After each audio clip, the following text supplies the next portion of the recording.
everybody, it's Bryan, and you are listening to the Course Building Secrets podcast.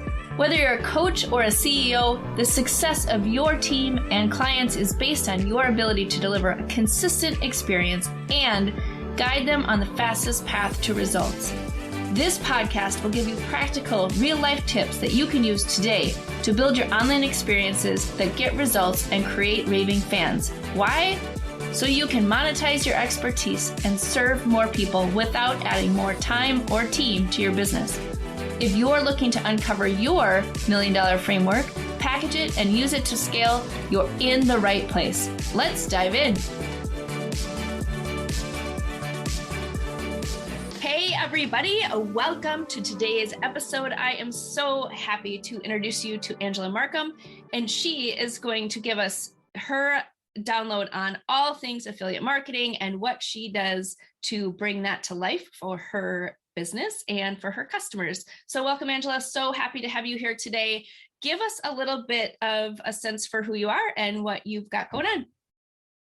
Thank you. I'm so excited to be here. Yes, my name's Angela Joy Markham, and I started a business helping female founders use affiliate marketing to grow their businesses, kind of without all of the icky and salesy affiliate marketing methods that you see out there. So I teach affiliate marketing to grow your business while keeping your integrity. And yes, I'm so excited to help answer any questions and clarify some maybe misconceptions that are currently out there. Awesome. Welcome. So my first question, I guess, for you is, what is affiliate marketing? For all the people out there who maybe don't have an idea of what that is and how it can help their business, give us a little bit of kind of the one-on-one version of what it is. Yes. So affiliate marketing is when a merchant or a brand partners with someone who wants to advertise for them. So, and it's an exchange of commission. So the best way that I can use or explain this to you is by giving you an example, I guess. So say I am a blogger or a content creator that loves makeup, and I teach makeup tutorials. I probably have some brands that I love as far as makeup goes, and I can partner with some of these brands. So maybe let's just use CoverGirl. Everybody knows CoverGirl. So I want to partner with CoverGirl and become an affiliate for CoverGirl, and I can refer CoverGirl makeup sales to my audience, and CoverGirl will pay me a commission for any sale that I refer. Awesome. Okay, so let's just break that down, because I think that that's really compelling for people. And so a lot of times if people have on their sites links to various things, right? So for example, on my resources page, I have links to books and resources and tools that I recommend that people can consume. So with that, I get a commission based on if you click on it and you buy it, right? So a lot of times people will disclose that and say, hey, if you like this, I'm recommending it. It's my thing, and go and check it out. And then that link provides kind of an automatic commission. Right. Correct. So, yep.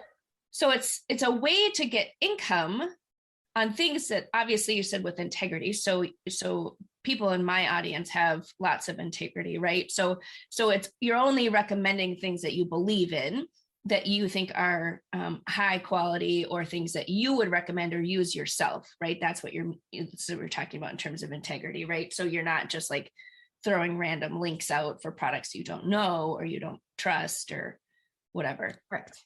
Yeah, you're exactly right. And so what I like to always say is you're recommending products or services that your audience actually needs the most, that also complement your offer. So you have core bread and butter services or offerings that you're really good at. And affiliate products are really great to complement that. So another example here, this is actually the first affiliate partner I ever had. And so back when I was doing graphic design a little bit more full-time than I am now, I would create digital postcards for customers. And so I would customize these postcards, send them a digital like JPEG or PDF file. And I was getting all these questions back to me. Do you have a printer that you'd recommend that I can go print my digital files? Well, yes, of course I do. Like, I'm a graphic designer, so I print stuff all the time. But this just was not a service I was providing. So I went and did all the research.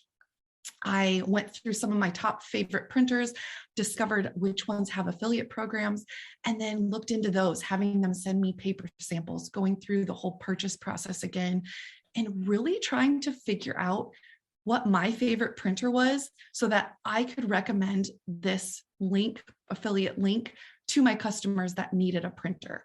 So I truly never felt like I was selling anything. And I think that's the thing with affiliate marketing is it can come off kind of salesy or spammy if it really doesn't make sense with your business. And so that's what I like to teach my clients is how to just create this really aligned partnership where it just makes sense. It's outside of your bread and butter service. You don't have to create a new product or service. You can just refer that affiliate product and start like getting actual income in addition to your business income. Yeah, I love that. Well, and it's so interesting, right? Because that's the way that I think about it as well, too, is it's just like people are asking, well, what do you use for this? And then I'm like, oh, I use this. And because I use it, because I believe in it, it's really easy to say, this is what I use. And then on the back end, that company appreciates what you're doing by referring people to them. It's just like, referring clients, appreciates it. So they are giving you a reward basically for referring people to your thing. So that's cool. I think it is interesting because I do think that a lot of people don't actually think about that, right? Even if, you refer somebody to a new book or to a new product or something that's your thing, just even looking to see if there's an affiliate commission that goes with it. It makes sense, but we don't think about it.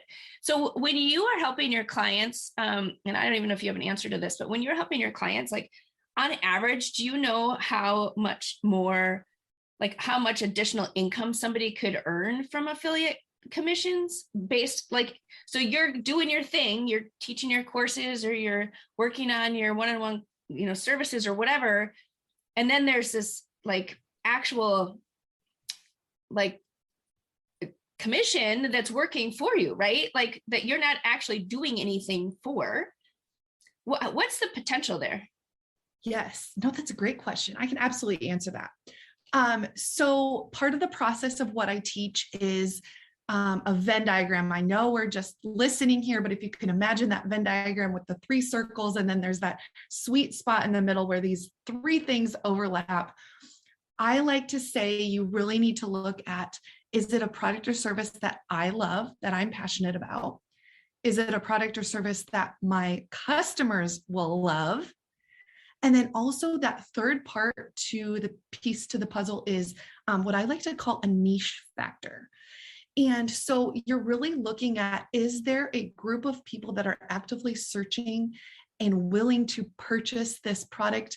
So it's not something that is so niche that you have no one that's really looking for it, but it's also not something that's super popular, like let's just say Nike. It's going to be hard to really do well with the top and the bottom of the spectrum. You want that middle sweet spot for the niche factor. So keeping those 3 things in mind, you really do have to do a little bit of upfront work in looking to make sure that it's going to be a good fit with you and your audience. And that first company, that printer that I was talking about, I got to a point where I was making about $300 a week with one partnership. Mm-hmm. So the way that I teach is, if you are new to affiliate marketing, let's start small. Let's start with just 2 to 3 at a time and figure out, look at if the juice is worth the squeeze. I always say, evaluate if the juice is worth the squeeze on each one of those. And then you can start to add more partnerships, rather than some people think, oh, I have like 20 brands that I want to start to promote right away. I usually say, let's step back and let's start one at a time. But yeah, like I've worked with clients that have developed all the way up to like $1,000 a month or more recurring income, where they've set up systems in their business and this is just automatic income that's coming in with very little work. So yeah, very cool. All right, everybody, what can you do with an extra $1,000 a month? Right? Like, let's think about that. Yeah. All right, cool. All right, I want to switch gears just slightly, and I want to talk about your journey from going from sort of a traditional career path in corporate to starting your own thing and making that leap of faith. Tell me about that experience, and especially from an expertise standpoint. Like, how did you know that you could go and monetize your expertise? How did you know that you could go and like build an online business? What did that journey look like for you? Such great questions. I first will say that you definitely don't have to be one of those people that from a very young age you knew you wanted to be an entrepreneur, because I was turned off. I literally was like, I can never do this. I have no desire to own my own business. I'm going to keep scaling my income and moving up the corporate ladder. And so it wasn't until like a few years ago, probably, that I really got that entrepreneurial spirit.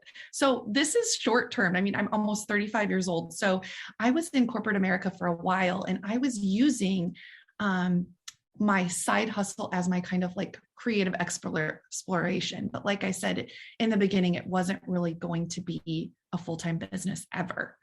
And so I worked in corporate America. I wasn't getting my creative outlet. My side hustle was fulfilling that creative outlet. But then something kind of changed in me, to be honest, when I had kids. I've also never been one of those people that really wanted to be a full-time stay-at-home parent.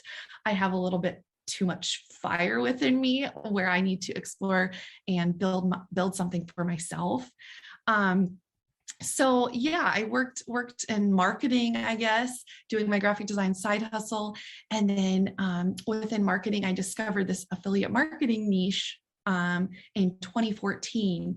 And from there, I really started to explore using it for myself. So becoming an affiliate, because in my job, I was coordinating with merchants. So now I truly feel like I have this kind of unique skill set, because I know what merchants want. I've been working with merchants for about 8 years. And for the past year now, I've been working on the affiliate side using my own expertise as an affiliate. So yes, my process just combines both of those things. And I really just, within the past couple of years, started to get a ton of questions. People would see that I work in affiliate marketing and like, oh, debunk this myth, or, I have this product or this brand that I want to promote and that I love, but I'm not sure how to get started. Can you help me? And I just simply started to really love it. And I moved into creating, I have a couple courses now. I do one-on-one programs. I take, random clients that come in and just want to do like a quick fast track, like 90-minute session and get all their questions answered and get systems set up. I do it that way. So right now I'm just at a point where I'm just loving all of the questions that come in and getting to serve people that maybe don't know how affiliate marketing could fit into their business. So yeah. Okay. So you had an expertise, and then there are people who needed your expertise. And so that allowed you to really make it into a full-time gig, right? So sort of your side hustle took over the work that you were doing in your business, in your corporate job. Is that kind of what happened? Yes. Yeah, exactly.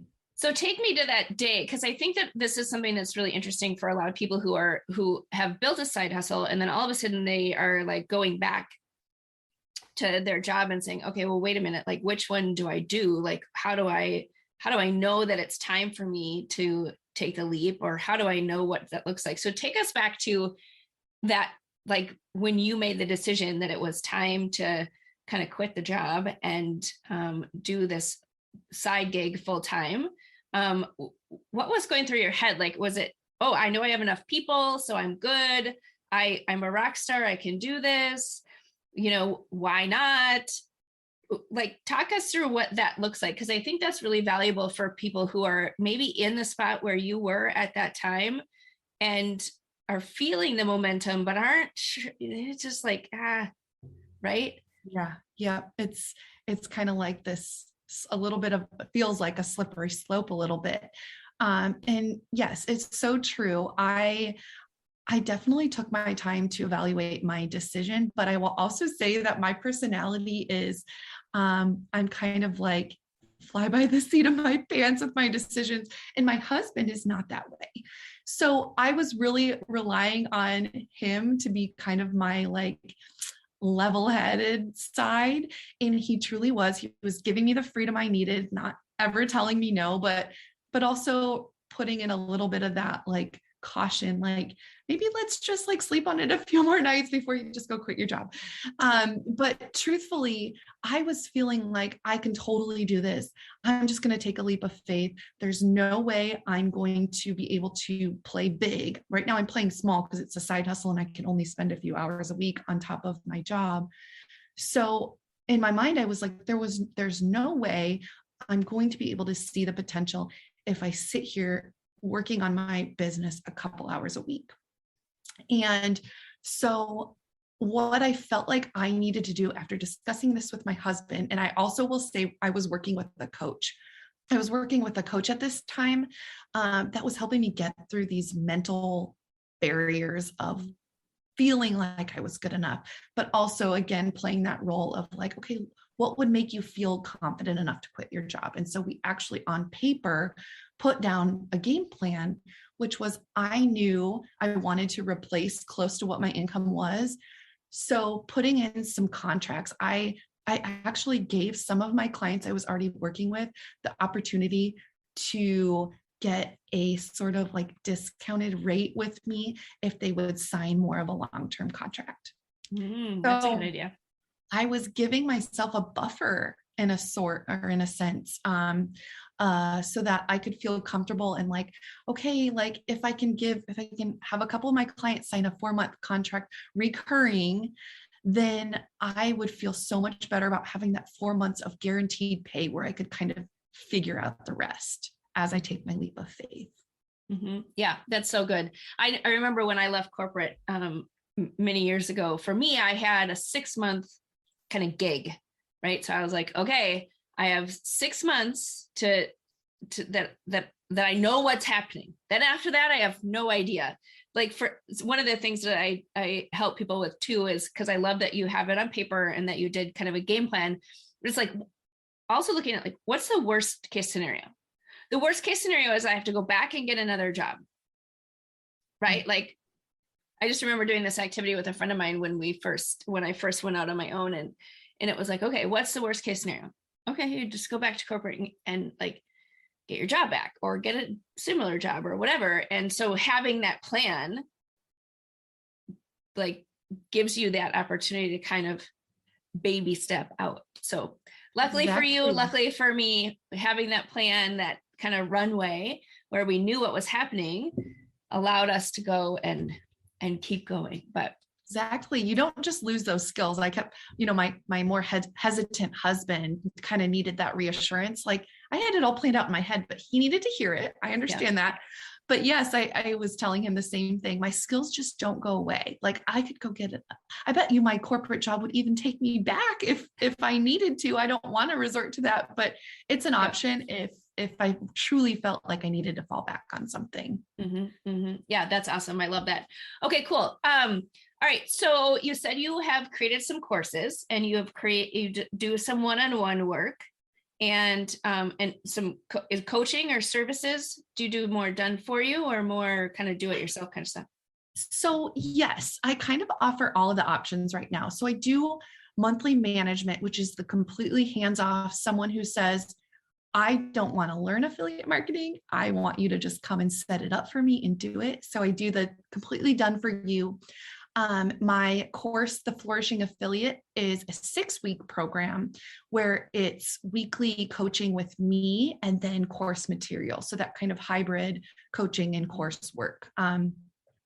And then I also do, if someone just doesn't want to go in and learn from a course, I do one-on-one, either a 6-week program that's just one-on-one with me, or like I said earlier, we can hop in and do a 90-minute, you fill out a questionnaire before we hop on the 90-minute call and we just bust out all of your issues, all of your questions, and come up with a game plan for you that you can leave that 90-minute session going, okay, I now know what I need to do. So very cool. So if you had to give like one or two tips of what has worked really well for you as you're setting up your offers or setting up like how you wanted to work with people, like what would that be? Help somebody who is kind of struggling with, I don't even know how to help people, right? Like what method should I be using? How did you work through that kind of process in your head? Yes. So first I would suggest simply starting off with just a giant brainstorm list. So think about everything that you use in a day or in a week related to your business and just dump it out on paper, and maybe even set yourself a timer, 20-minute timer, go through, look at subscriptions that you're using.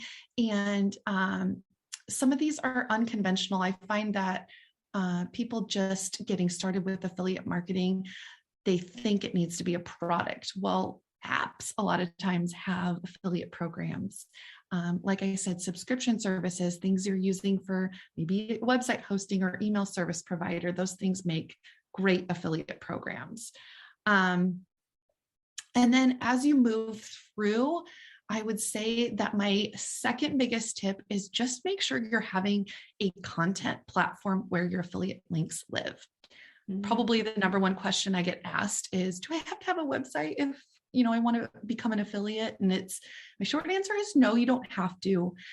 But my long answer is you are going to create for yourself more sustainable long-term income if you have a content platform. So that could be a YouTube channel. It could be a podcast like this, could be a website where you're creating blog content, but strictly trying to, succeed with affiliate marketing just on Instagram is not going to be long-term success for you. You want that content to be valuable to your audience. So let your affiliate links live there on your content platform, and use social media platforms as that tool to get people to your content. So the easiest point of entry here is going to be to create probably a blog post or a video or a podcast that kind of lists out your favorite tools that you would use. Those tools can be affiliate links. Of course, we're disclosing that they're affiliate links. So social media can be used to direct people to that content where they're finding value. So within that content, you are talking about what you love about these tools. Maybe it's a how-to video on how to use it. Maybe it's a comparison list on how it compares with its competitors. So where your affiliate links really need to be value packed in order for people to really be engaged and trust you enough to buy from you. Mm-hmm.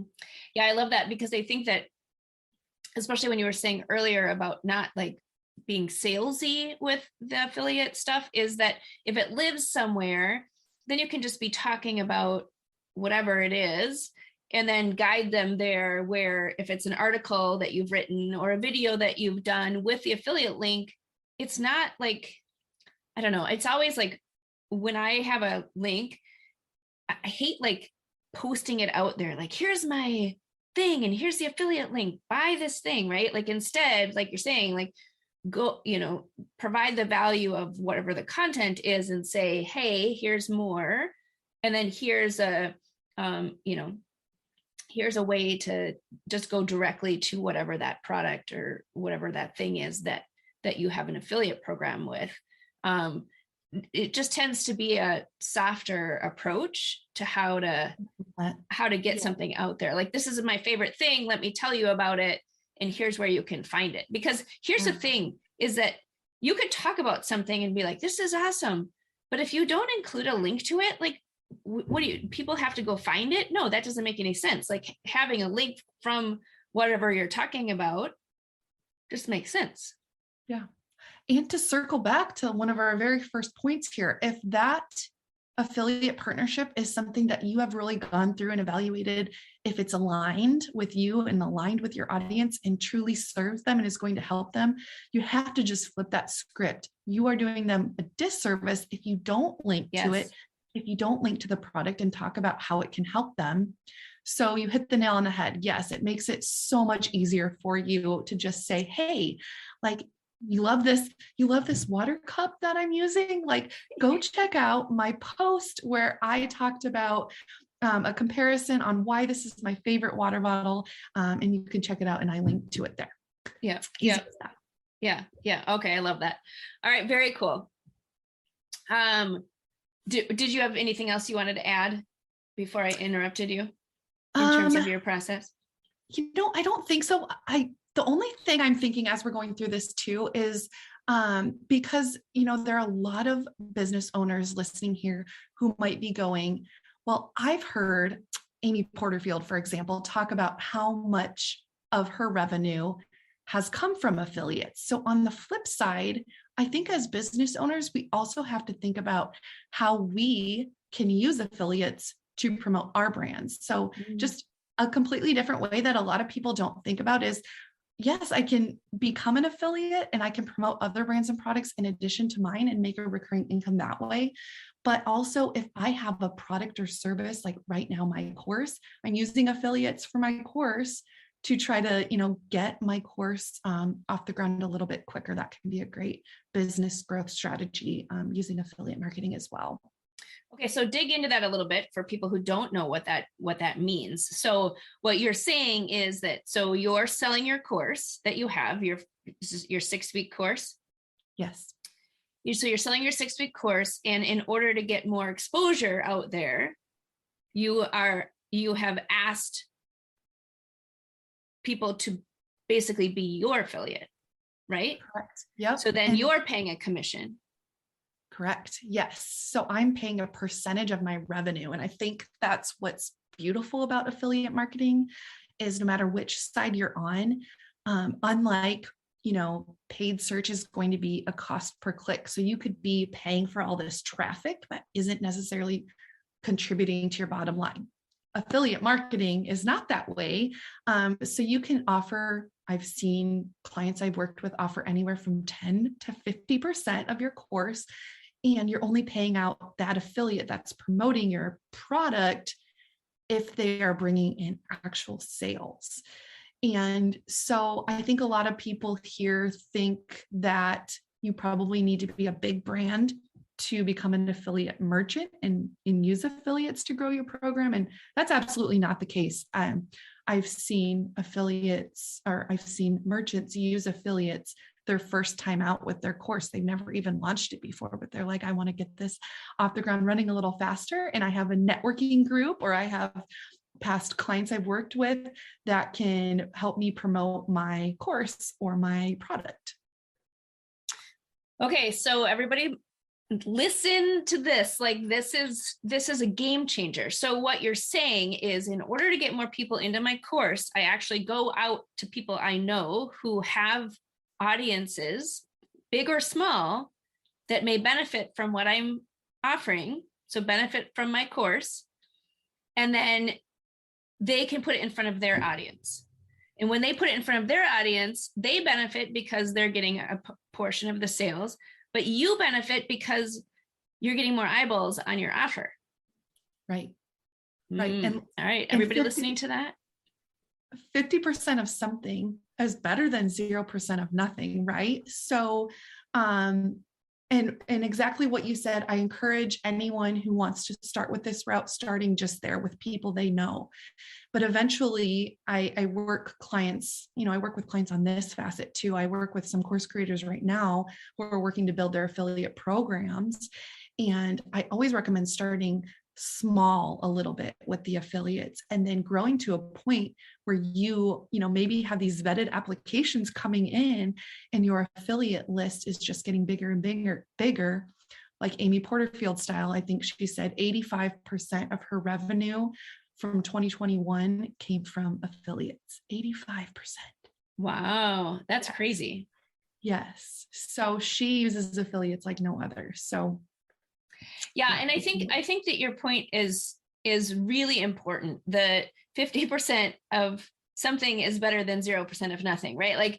Like because I have a lot of people that I work with who kind of get stuck on, well, I don't know, if I have to give away 50% of my revenue, it's not really worth then selling it.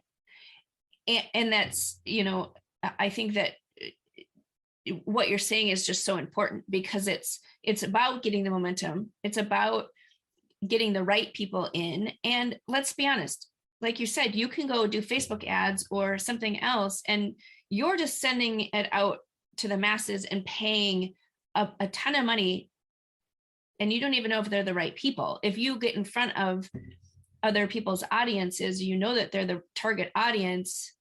That's yeah, I mean, that just brings you in the right people, and sales will increase because hopefully you'll have more volume. Yeah.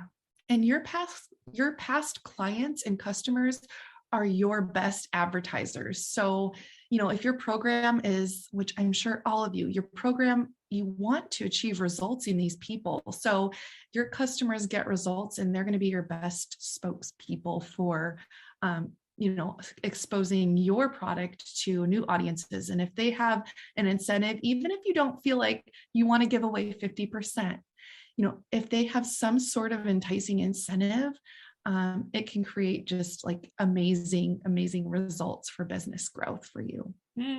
So past clients and customers can also be affiliates. Oh, now you're talking. Okay, everybody, hopefully you're listening to this, because these are awesome nuggets of how to get your course sold and really gain that momentum where you have the ability to help people and get them in your world, get the results, get those transformations, and then continue to grow. Awesome. Very cool. I love that. So one question I always ask all of my mom entrepreneurs is, as a busy mom and business owner, how do you balance it all? Do you have a morning routine? Do you do something that's just for you that helps kind of keep and build your energy for how you show up and do this all the time? Yes. Oh, great question. I have developed, just in the past year of doing business, have developed so many things that I never would have thought would have helped me. But one of them is meditation in the morning. We have a typical crazy household in the morning, trying to get out the door. My husband goes to work and takes the kids to daycare, and then I immediately meditate, and it's amazing. So that's one thing. And then also, even just spending like 5 minutes in the morning journaling, like actual pen in hand on paper, journaling out my thoughts, or maybe it's what I want to manifest for the day or the week or the month. And then also simply just taking care of myself and my physical body as well. So I feel like those first two things are kind of my mental and spiritual side. And then making sure I'm moving. I'm part of an amazing workout program and health and fitness program. And I have a health coach, and she's amazing. And literally, as a busy mom, I tell myself every day, if I'm moving, it counts. And so even just spending 20 minutes is my minimum, whether it's going for a walk or doing some sort of YouTube workout. It's usually something from home. Those are my non-negotiables. And I think as far as my mindset goes, I've really had to evaluate and tweak my expectations. December and January at our house, we had just sicknesses up the Yahoo. We had our daycare closed because of COVID. And so it was a time for me to really sit back and look at what 2022 is going to look like for me, and work on setting up systems in my business so that things can eventually run a little bit on autopilot. I mean, again, this is where my affiliate partnerships are just worth their weight in gold. But then also with my course, I'm working on moving out of launching and putting my course on Evergreen. Some things like that can just ease my mind a little bit. So if we have another daycare shutdown and my kids are home for 2 weeks, I don't have that stress and pressure of, oh my gosh, I need to be working. Because I read a statistic not that long ago, kids are sick an average of 15 to 18 times a year. And then multiply that by how many kids you have. I have 2. So that's a lot. So I can't really avoid it. I just have to kind of roll with the punches in that sense. So setting my business and my mind up to be just in a healthy place. Yeah, that's awesome. All right, very cool. I love that. It's a question that I think is important because as entrepreneurs, I don't care if you're a man or a woman, a mom or not a mom, it's super important to set up that time for yourself where you're able to reflect and think and just take the time that you need to show up in your best as your best self. So thank you for sharing those tips. All right, what is one book, tool, resource, something that you cannot live without that you would recommend to my crew? Oh, I just recommended this the other day, so I have to share an app, a free app called Insight Timer. And you need to check out Sarah Blondin on there. She, the Insight Timer provides free meditations, guided meditations, and she's one of their contributors on there. And she's also on Instagram as well. And I could listen to her voice all day. And her meditations just truly speak to me. They're anywhere from like 10 to 15 minutes long. And like I said, it's free. So y'all should go check it out. Awesome. Very cool. I love Insight Timer. I use that one as well. I have one that I do over and over and over again. So I'll check out what was her last name? Sarah Blondin. So it's SarahBlondin. Okay. I will put that in the show notes so everybody can find out how to find her. But yeah, Insight Timer, that's a great tool. So if you are not meditating, you need to start doing it. It's awesome. I can't say I do it very regularly and I don't do it very consistently, but when I do, it makes a huge difference in just setting your intentions and quieting your mind. So that reminds me to go back in and do it. Awesome. Yes. So where can all of my listeners find you and learn about these great programs that you've been talking about today? Yes. Well, first of all, I have a quiz. So if you're sitting here listening going, I'm just not sure if affiliate marketing will work for me, I have a quiz you can take, super fun. It's like 5 questions. It's really short. So www.angelajoymarkham.com/quiz is where you can find that. And so that is also my website, angelajoymarkham.com. And then on Instagram, I'm angela.joy.markham. And my Facebook page is Angela Joy Markham as well. If you want to go like that, head on over there. Awesome. I'll put all of those in the show notes as well. And you're like me, my website is TaraLBryan.com. So, you know, Tara Bryan is, somebody who I think she's in the Netherlands or something. She's an artist. So she had the website first. So you have to add all of those extra things in there. So don't just go to Angela Markham, go to angelajoymarkham.com. Awesome. I'm excited to learn about this quiz. So I'm going to go take it too. So all my listeners, go take that quiz and find out more about affiliate marketing and how it can help you. So thank you so much for joining us today. I appreciate your time, Angela. And until next time, we will talk soon. Thank you. This was great. I hope you enjoyed today's episode. The best thing you can do is to take action on an idea or tip that resonated with you. To help you take action, I have a free gift for you that you can download in the show notes. During each episode, we publish an action plan worksheet and other helpful takeaways from our speakers in the course Building Secrets Creators Lab. To register for free, click on the link in the show notes. Enjoy.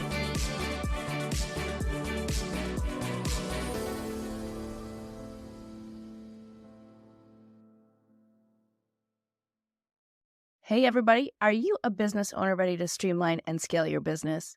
Imagine solving the biggest business challenges with clarity, a strategy, and a clear plan.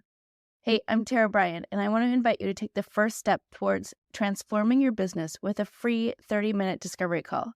This call is an opportunity to discuss your goals, identify key challenges, and learn how my mentorship program can help you achieve the success you're aiming for. In just a half hour, we'll explore how you can scale your business by enhancing your authority strategy, engagement strategy, and retention strategy. You'll get personalized advice and a clear path forward. Ready to take the first step?